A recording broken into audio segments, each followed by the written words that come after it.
So this is the big thing, right? And we've already kind of talked about, if you guys have been following some of my podcasts on this topic, is the fact that one study right here found 86% of all infections were actually undocumented. Undocumented means you have the antibodies or you actually got the infection, but you have no symptoms. So 86%.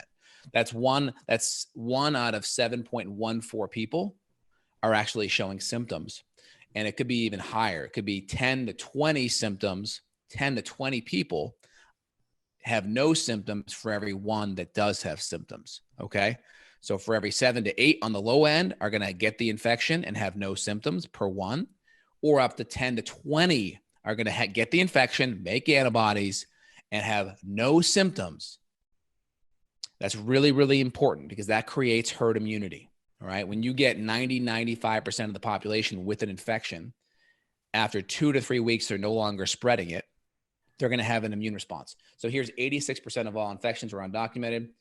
Here's the whole higher temperature thing. All right. They're looking at basically different cities in China, and they look at the temperature and they look at, as the temperature increases Celsius, the infection rate drops. And that's important. And that's partly because of UV light kills viruses, and humidity actually makes it harder for viruses to spread.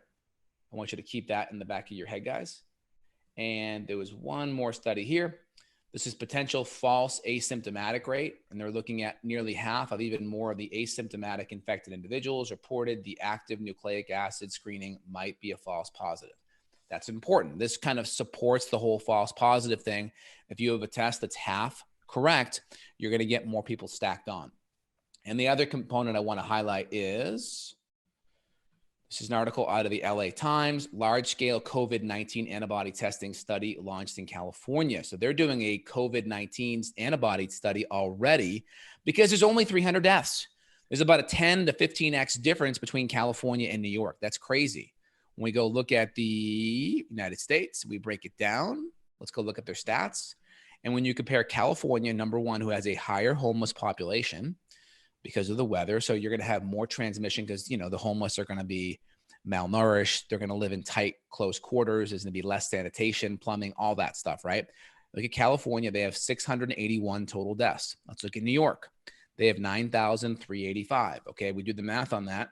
9,385 divided by 681. That's a 14x difference, nearly 14x difference.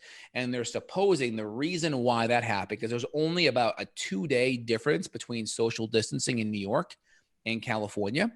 And remember, it takes 2 weeks for social distancing to actually take effect. So 2 days would not explain a 14 to 15x difference. And we also have other countries that didn't really shut down their economy. All right. So for instance, if we just do deaths per 1 million, just as a good reference point, that way we can compare smaller countries. Where's the US? The US is at 67 deaths per 1 million. Where's Sweden at? Oh, Sweden just a little bit higher at 91. So they're only one country in between us and Sweden. Sweden didn't shut down their economy. Okay. Who else didn't? I can tell you Denmark didn't, and they're actually less than us. Okay. I could tell you who else didn't was Brazil. Yeah, tell us the number since people may not be watching. Some people may be listening. Denmark is 49 deaths per million. Yeah, Denmark's 49. We also are going to have Brazil here. Let me just do a control F on this so I can find it faster. So Brazil's at 6 deaths per million. I can also tell you who didn't shut down their economy was South Korea. Okay, South Korea didn't shut down their economy either. And South Korea is at 37. Oh, that's South Africa. South Korea is at, if I can find them on here, I'm not sure why they're not there, but they are actually less as well. I'll try to pull them up here in a minute. That's okay. But that's enough. That's enough points. I mean, that's crazy. Oh, there it is. That's Korea. Right there. So they're 4. Yeah, they're under S. Korea. Four per million. 4. Wow. So you